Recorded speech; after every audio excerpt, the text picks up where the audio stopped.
Part 1. It was supposed to be her moment. This was her arena, her stage, the C-SPAN cameras, the wood-paneled walls of the House Oversight Committee. This was the set upon which Alexandria Ocasio-Cortez had built her political brand. One viral takedown at a time. Today, a Trump nominee for FBI Deputy Director. Tomorrow, the top trending topic on Twitter. She rose from her seat, a crimson blazer cutting a bold, declarative statement against the room's muted tones. She adjusted the microphone with a practiced, almost casual ease. She'd done this dozens of times, turning the arcane drone of congressional hearings into high-stakes, must-see political theater. Her audience, both in the room and online, expected nothing less. The gallery was packed, a sea of progressive activists who had come for the show. Their homemade signs were ready: protect democracy, stop MAGA FBI, no fascists in law enforcement. Their phones were already out, recording, their fingers hovering over the share button, ready to clip and amplify the precise moment their hero demolished another relic of the Trump administration.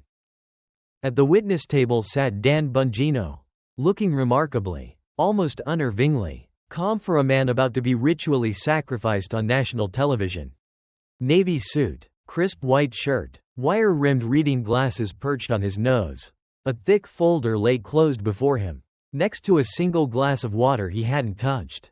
The former Secret Service agent, a man who had spent 12 years in the protective bubble of presidents, had agreed to testify at his own confirmation hearing. It was a courtesy, really, as the position didn't require Senate confirmation, but he had insisted, telling reporters outside, "Let the American people see for themselves." Now, watching Ocasio-Cortez prepare her attack, some wondered if that transparency had been a grave mistake. "Mr. Bongino," she began, her voice carrying that distinctive, devastatingly effective blend of millennial cadence and righteous indignation that had made her a superstar. "You've spent the last several years building a media empire on conspiracy theories, election denial, and COVID misinformation." She paused, letting the indictment hang in the air. This was the wind-up. "You've called the FBI corrupt, said our elections were rigged, promoted dangerous falsehoods about vaccines and public health measures. YouTube permanently banned you for spreading misinformation." The progressive gallery nodded along. A silent, synchronized, amen corner. "You ran for Congress 3 times and lost every time.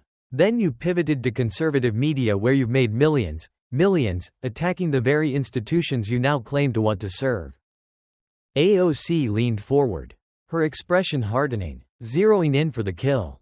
"So here's my question, Mr. Bongino. How can the American people possibly trust that you won't weaponize the FBI against President Trump's political enemies? How can anyone believe you'll uphold the law fairly when you've spent years undermining faith in our democratic institutions?" The room erupted in applause. This was the moment they had come for. Ocasio-Cortez's chief of staff, seated directly behind her, allowed himself a small, satisfied smile. This was going perfectly. The clips would be everywhere by dinner. Committee Chairman James Comer, a Republican, banged his gavel. "The Congresswoman's time." "I'm not finished." Ocasio-Cortez interrupted him, a move she had perfected. "Assert dominance. Control the room. Control the narrative." Comer frowned but, knowing the optics, didn't object. "The American people deserve answers. Mr. Bongino, before we allow someone with your record anywhere near federal law enforcement, they deserve to know, will you serve the Constitution? Or will you serve Donald Trump's political agenda?" She sat back, satisfied. The performance was complete. The gallery burst into sustained applause. Activists were already posting the clips, the captions writing themselves. "AOC destroys Trump's FBI pick. Watch her demolish this MAGA nominee." In the press section, reporters typed furiously. This was the soundbite. This was the story. Dan Bongino waited. He let the applause die down naturally. He took a slow, measured breath. He wasn't nervous, he was contained. 12 years in the Secret Service, protecting the lives of presidents, had taught him a fundamental truth: the person who stays calm, the person who controls their own heart rate, usually wins. You rush to respond. You make mistakes. You wait. You assess. You let the opponent's energy dissipate. And then you strike. When the room finally quieted, He looked up, his gaze cutting directly across the committee room to make eye contact with Ocasio-Cortez. "Congresswoman," he said, his Brooklyn accent unmistakable but his tone professionally flat. "Those are serious allegations." He paused, letting his own words breathe, creating a new, different kind of tension. They deserve serious responses, based on facts, not rhetoric. He reached down and opened the thick folder in front of him. The movement was deliberate, unhurried. The C-SPAN cameras zoomed in. Inside, the viewers could see hundreds of pages, documents, photos, and printouts, all organized with the meticulous precision of a federal investigator. "But before we discuss my record," he continued, looking back up at her, "perhaps we should discuss yours." The room went still. This was not in the script. Ocasio-Cortez's confident, self-satisfied smile flickered, just for a second. "Excuse me? You've questioned my ethics, my accountability, my fitness to serve," Bongino said. He removed his reading glasses and set them aside. His next words came quieter, which, in the pin-drop silence, somehow made them more powerful. "Fair enough. So, let's examine your understanding of those concepts." He flipped to a tabbed section in his folder. The cameras caught the movement. He had prepared for this. This was not a defense, it was a counter-prosecution. "Let's start," he said, looking directly at her, "with the Met Gala." AOC's chief of staff sat up straighter.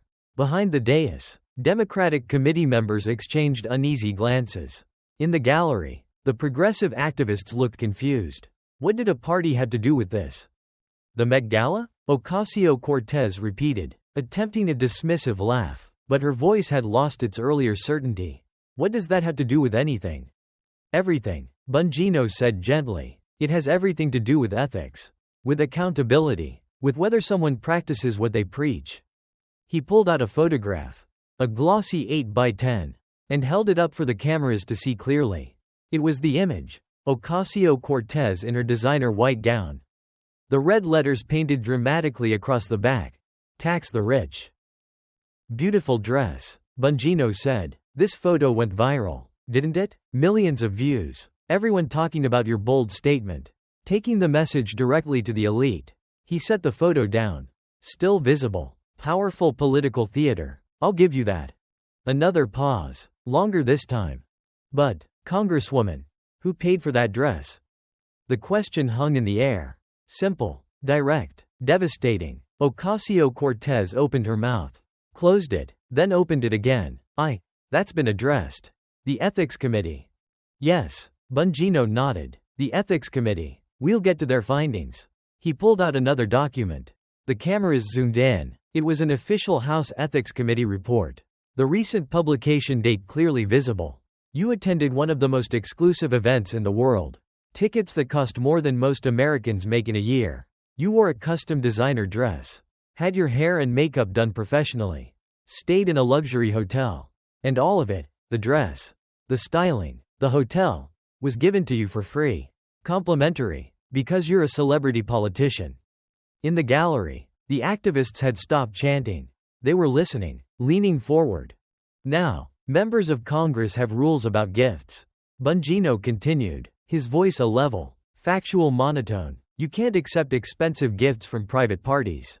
It's Ethics 101. Basic stuff." He tapped the report. "So, what did you do, Congresswoman?" Silence. "You wore the dress, enjoyed the party, posed for all those viral photos. Then you went home, and you did nothing." "That's not," she tried to interrupt. Months went by. Bongino continued, his voice never rising but cutting through her defense. "Fall became winter. Winter became spring. Those vendors, the designer, the stylist, the hotel, they were still waiting for payment. Small businesses, some of them, waiting for a congresswoman to pay her bills." He leaned back in his chair. A devastatingly casual motion. "You only paid, Congresswoman, after the Office of Congressional Ethics started asking questions. Not because you wanted to be ethical. Because you got caught." The room erupted, but not in applause this time. It was a chaotic murmur of shock. Republicans were nodding. Democrats looked deeply uncomfortable. In the gallery, the activists were looking at each other. Their phones forgotten. "I paid everything back," Ocasio-Cortez shot back, her face flushing red. The ethics committee cleared. The ethics committee, Bongino interrupted calmly, holding up the report, found that you violated House rules. They concluded your conduct was inconsistent with House rules, laws, and other standards of conduct. They found, and I quote, Representative Ocasio-Cortez received impermissible gifts. Setting the report down, he looked at her with an expression that was almost pitying. You wore a dress that said, "Tax the rich," while accepting free luxury goods from the fashion industry. You made small business vendors wait months for payment. And you only made it right when investigators came knocking. His voice dropped lower, turning her own weapon back on her. So, let me ask you the same question you asked me. How can the American people trust someone who wore "tax the rich" while accepting free luxury goods? How can anyone believe you'll hold others accountable when you didn't hold yourself accountable until you got caught? The room exploded. Chairman Comer had to bang his gavel repeatedly to restore order. But Bongino wasn't done. He flipped to another tabbed section in his folder. And that, he said quietly, is just the first thing I want to discuss. Ocasio-Cortez's hands were gripping the edge of the table now. Her knuckles white. Her chief of staff leaned forward, whispering urgently in her ear. But she shook her head, trying to maintain composure. This was just the first thing. The thickness of that folder. The methodical, tabbed sections, promised a long, brutal afternoon. Bongino, seeing her distress, didn't let up. He didn't even go back to his folder. Instead, he reached for his personal cell phone, held it up so the committee and the cameras could see the screen clearly. Recognize this? He asked. On the screen, a photo, a house in disrepair. The ceiling was partially collapsed. Water damage stained the walls in grotesque, weeping patterns. Buckets were positioned on the floor to catch drips from a roof that had clearly failed. It was an image of neglect, of poverty, of the lingering aftermath of disaster. It's your grandmother's house in Puerto Rico, Bongino said, his voice still even but now carrying a different, heavier weight. You posted these photos online yourself, a couple of years back, after Hurricane Maria. Ocasio-Cortez's expression tightened. She knew exactly where this was going. Heartbreaking photos, Bongino continued, swiping to another image from her own social media feed. Truly emotional. Your abuela, still living in these squalid conditions years after the hurricane. And you blamed President Trump. You said he'd blocked relief funds. That Puerto Ricans were being abandoned. He set his phone down. Face up, the image of the ruined home still visible to everyone.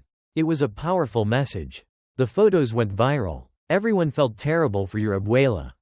He paused, letting that sympathy, her sympathy play, settle in the room. And then, he said, something interesting happened. From his folder, he pulled out a new set of documents. Printed screenshots of social media posts and news articles. The methodical presentation of a trained investigator laying out his case. Exhibit by exhibit.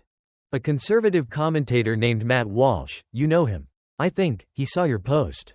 And he had a different reaction. Bongino read from one of the printouts. He said it was, quote, shameful that you live in luxury while allowing your own grandmother to suffer in these squalid conditions. That's a completely unfair, Ocasio-Cortez snapped. Is it? Bongino asked simply, holding up a hand. Let's examine that, because Matt Walsh did something. He started a fundraiser, said if the government won't help, regular Americans will. He called it, Save AOC's Abuela's Ancestral Home. The room was silent again, drawn into the story.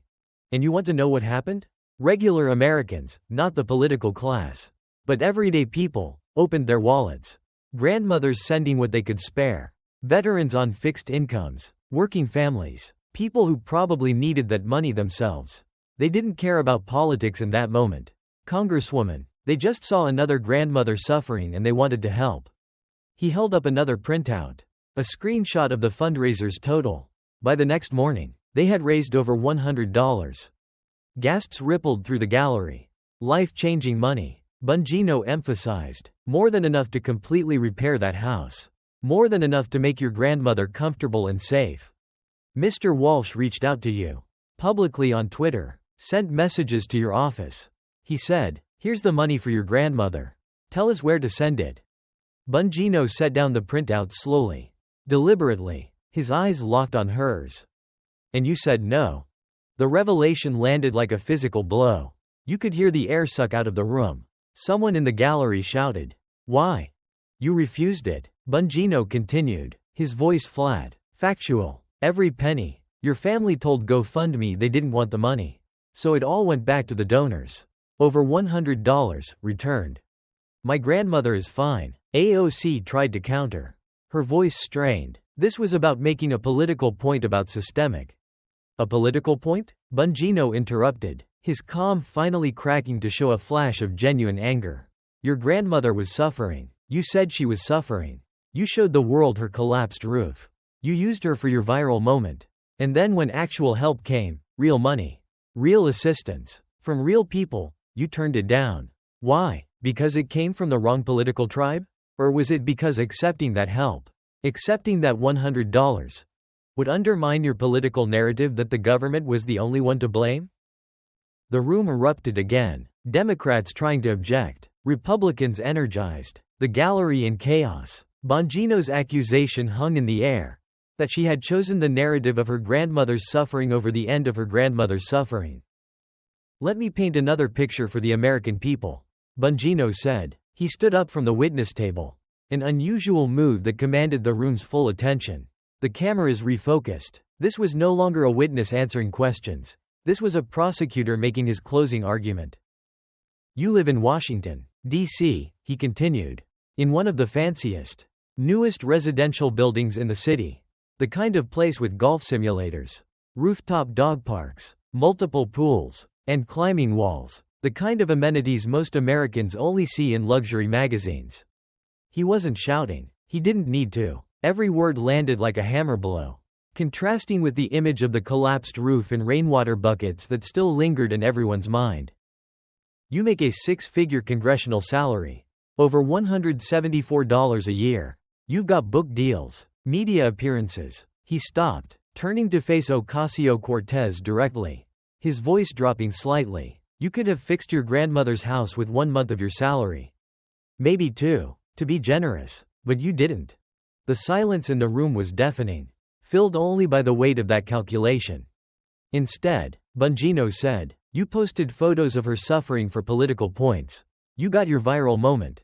You blamed Trump. And then, when thousands of Americans, people you call your enemies, raised the money to fix it for you, you sent it back, all while living in a luxury apartment your working-class supporters could never afford. His voice hardened. That's not democratic socialism, Congresswoman. That's champagne socialism. All the rhetoric, none of the sacrifice. He wasn't finished. He reached into his folder and pulled out more photos. Printed images from various verified news sources. Next photo, he said, holding up a picture of a white Tesla. Her congressional parking pass visible on the dashboard. Your car, a luxury electric vehicle, made by, oh, right, Elon Musk, a billionaire, one of the richest men in the world. The very kind of person you've said, repeatedly, shouldn't exist. Some uncomfortable, suppressed laughter rippled through the gallery. But you'll buy their car. Bongino pressed. You'll support Elon Musk's company with your dollars while simultaneously saying billionaires like him are a policy failure. And next, he held up another photo. Here you are, shopping at Whole Foods. Multiple sources have photographed you there. A simple statement of fact. Who owns Whole Foods? Amazon. Who runs Amazon? Jeff Bezos, another billionaire you've criticized extensively. He pulled out a printout of a news headline. You didn't just criticize him. You helped kill Amazon's second headquarters in your own backyard in Queens. Cost your district 25,000 jobs. You attacked Bezos repeatedly. He looked up, his eyes locking on hers. But you'll shop at his store every week, buying organic kale and premium coffee, while living in your luxury apartment, and driving your billionaire-made car. The irony was so thick you could cut it with a knife. Here's what I'm seeing, Bongino said, spreading the photos out on the table. A pattern. You attack capitalism while enjoying all of its finest fruits. You criticize the rich while living far more comfortably than the working people you claim to represent. You say billionaires shouldn't exist while literally driving their cars and shopping at their stores. That's not democratic socialism, Congresswoman, Bongino said, his voice hardening slightly. That's champagne socialism. All the rhetoric, none of the sacrifice. In the gallery, the mood had irrevocably shifted. The progressive activists looked troubled, confused. Maria Rodriguez, who had been live streaming, was now getting hammered in her own comment section. How does she justify this? I take the bus every day and she drives a Tesla? Wait, she killed those Amazon jobs? Ocasio-Cortez tried to fight back, to find her footing on this new, unstable ground. I am allowed to participate in the economy. I don't have to take a vow of poverty to. Nobody is saying you should take a vow of poverty. Bongino interrupted, not letting her reframe the argument. But there's a difference between participating in the economy and being a massive hypocrite. If you just admitted you like nice things, nobody would care. But you've built your entire brand on being different, on fighting the billionaire class. He tapped the photos. These pictures tell a different story. He took a slow sip of water. The first time he'd touched it all hearing. He let the moment breathe. Let everything he'd presented so far, the gala, the ethics violation, the grandmother, the luxury lifestyle, settle into the room's consciousness. Then he opened another section in his folder. Congresswoman, I spent 12 years as a federal agent, he said, looking up at her. You know what you learn in that time? Patterns. You learn to see patterns. One incident might be a mistake. Two might be bad luck. He paused. Three or more. That's a pattern. That's who someone really is. He laid out several documents in a row. Organized. Methodical. So, let's look at the pattern of your career. First, the Met Gala. You accepted expensive gifts, only paid when caught. The Ethics Committee found violations. Second, your grandmother. You used her suffering for political points. Then refused over $100 in real help because it came from political opponents. All while living in luxury yourself. Third, your lifestyle. A luxury apartment, an expensive car, shopping at businesses you publicly attack. He looked up. That's a powerful pattern. But there's more. He produced a new document. Recent ethics complaints filed by Americans for public trust. Want to know why? Taxpayer funds used for questionable expenses. Dance classes, charged as training. Payments to groups that look more personal than professional. Ocasio-Cortez started to object. But Bongino kept going, stacking the evidence. I'm not saying it's illegal. I'm saying it's another data point in the pattern. You've built a brand on being authentic, on being different. But every documented choice you've made tells the opposite story. You care about optics, about going viral, about your brand, not about living the values you preach. His voice grew more passionate. I'm not perfect, Congresswoman. I've been wrong about stuff. But I never pretended to be something I'm not. I never built a career on representing working people while living nothing like them. I never attacked others for behavior I engage in myself. He looked directly at her. You questioned my fitness to serve. But based on the documented pattern I've shown here today, how can you be trusted? The room erupted. Republicans were standing, applauding. Democrats were in chaos. But then, a new voice cut through the noise. Point of personal privilege, Mr. Chairman. Chairman Comer recognized him. It was Representative Josh Gottheimer, a moderate Democrat from New Jersey. The room went silent. A Democrat was breaking ranks. Mr. Chairman, Gottheimer said, I think we need to address what we've just heard seriously. He turned to look directly at Ocasio-Cortez. These are documented ethics violations. These are patterns of behavior that raise legitimate questions about judgment. This committee should not be used for partisan attacks, especially when the person doing the attacking has their own serious ethical issues to address. I believe in accountability, which means applying the same standards to everyone, including members of my own party. He sat down. The implications were enormous. Ocasio-Cortez looked visibly stricken. It wasn't just a Republican attacking her. Her own side was now validating the attack. AOC looked shell-shocked. This was not just an attack from the right. It was a devastating crossfire from her own side. The political shield of party loyalty had just been publicly revoked by Representative Gottheimer. Chairman Comer, seeing the complete collapse of the proceedings, looked at his watch. I think, he said slowly, we've heard enough for today. This hearing is. No, came a voice. It was Bongino. Everyone turned to look at him. Mr. Chairman, with respect, Bongino said, his voice quiet but commanding. I'm not done. There's one more thing the American people need to hear. One more pattern I need to address. And this one is the most important. The room, already on a razor's edge, went completely still. Bongino closed the folder. He didn't need it anymore. His tone changed, losing its sharp prosecutorial edge and taking on something more personal, more reflective. Congresswoman, he began, you and I are about the same age. Both came from working-class backgrounds.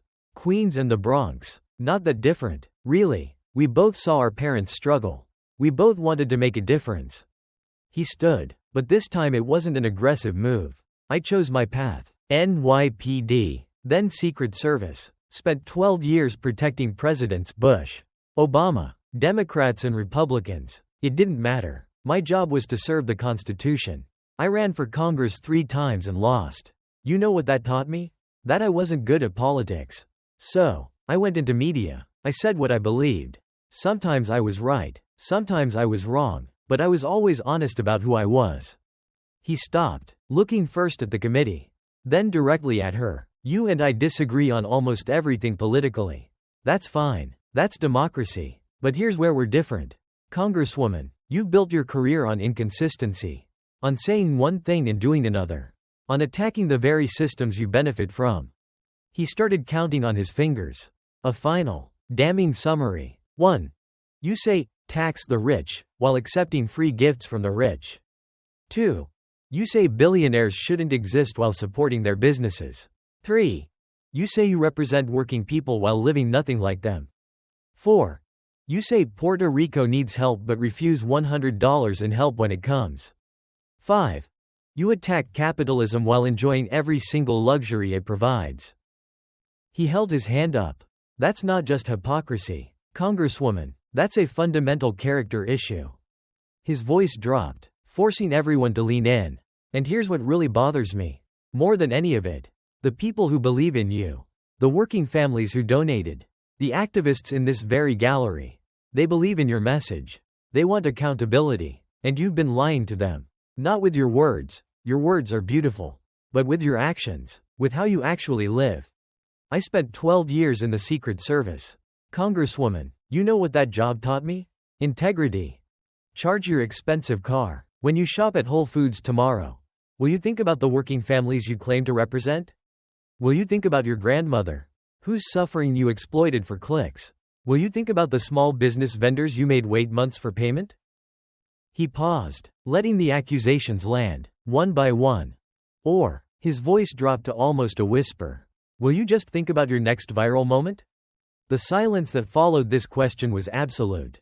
It was a vacuum. Nobody moved. Nobody spoke. The cameras captured it all. Ocasio-Cortez's face, which had gone from red anger to a ghastly pale. Her hands, which were now visibly trembling on the table. She opened her mouth, but no words came out. The confident, articulate, rapid-fire revolutionary had been completely, utterly silenced.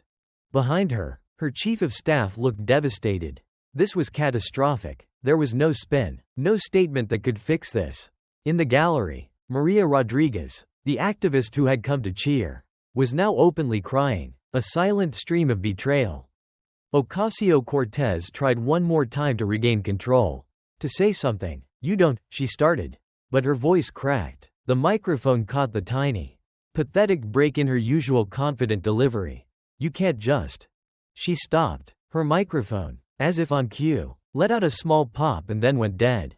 Technical glitch or deliberate, nobody knew. But the symbolism was perfect. The voice that had dominated social media, that had launched 1,000 viral clips, was literally silenced. Chairman Comer, seeing his opportunity, seized the moment. The Congresswoman's time has expired, he said firmly. And frankly, I think this committee has heard enough. He looked around, seeing no objections from either side. This hearing is adjourned. The bang of the gavel was final. It was over. Alexandria Ocasio-Cortez sat motionless for a moment, staring at her now useless notes. The red blazer that had seemed so bold and confident hours ago now looked almost garish against her pale, defeated face. Her chief of staff gently touched her shoulder. She flinched, then stood, gathering her papers with shaking hands. The instant she moved toward the exit, the press corps, which had been respectfully silent, surged forward. It was a reporter swarm. A chaotic frenzy of shouted questions. Congresswoman, will you respond to the ethics allegations? What's your comment on the Abuela GoFundMe? Do you stand by your lifestyle choices? Congresswoman, do you believe you're a champagne socialist? She pushed through, her face a blank mask. Saying nothing, her staff formed a protective barrier. But the damage was done. The cameras captured her silent, humiliating retreat. Meanwhile, Dan Bongino calmly packed his thick folder, shook hands with committee members from both parties, and headed for the exit. He was also mobbed, but his experience was different. Mr. Bongino, one reporter shouted, how do you feel the hearing went? He paused, a master of the moment, and chose his words carefully. I came here to answer questions about my fitness to serve. Instead, I had to address attacks on my character from someone with their own documented ethical issues. He was simple, factual. I hope the American people saw that facts matter. Documentation matters. And living your values matters. He started to walk away, then turned back, as if with a final thought. And to the people who believed in Congresswoman Ocasio-Cortez's message, you weren't wrong to want accountability. You were just wrong about her. You deserve representatives who actually practice what they preach. Within an hour, the political fallout was apocalyptic. On social media, the hashtag AOC exposed was trending worldwide with over 15 million tweets. Hashtag Champagne Socialist and hashtag Abuela were right behind it. The clips were everywhere, not of her attack, but of Bongino's methodical response. Let's start with the Met Gala, had 50 million views. The grandmother revelation, had 45 million. Or will you just think about your next viral moment, had 60 million. The media narrative, which she had once so expertly controlled, had completely inverted. CNN's split screen showed her confident opening attack next to her shaken, silent final moments. MSNBC, her usual defender, was struggling. Their panel looked uncomfortable, forced to call the revelations deeply troubling and a difficult day for the progressive movement. The New York Times was already preparing a deep dive, the gap between AOC's message and her reality. Her political allies ran for the hills. Rashida Tlaib released a carefully worded statement about taking all ethical concerns seriously. Ilhan Omar said nothing, her silence deafening. Democratic leadership was reportedly furious. A senior Democratic aide was quoted by reporters saying, "She brought this on herself. She flew too close to the sun and her brand just melted." The irony was complete. Dan Bongino, whose confirmation had been uncertain, was now a lock. Moderate Democrats, led by Gottheimer, signaled their support, impressed by his integrity and preparation. Ocasio-Cortez's attack, designed to be a viral kill shot, had backfired so spectacularly that it guaranteed her opponent's confirmation. But the long-term damage was far worse. That hearing would be studied for years as a case study in political hubris. It was the day the queen of performative politics was dethroned, not by a rival politician's rhetoric, but by a folder full of her own receipts. The brand was shattered. The authenticity was gone. In the age of social media, she had lived by the viral moment. And now, documented by Bongino, she had died by it.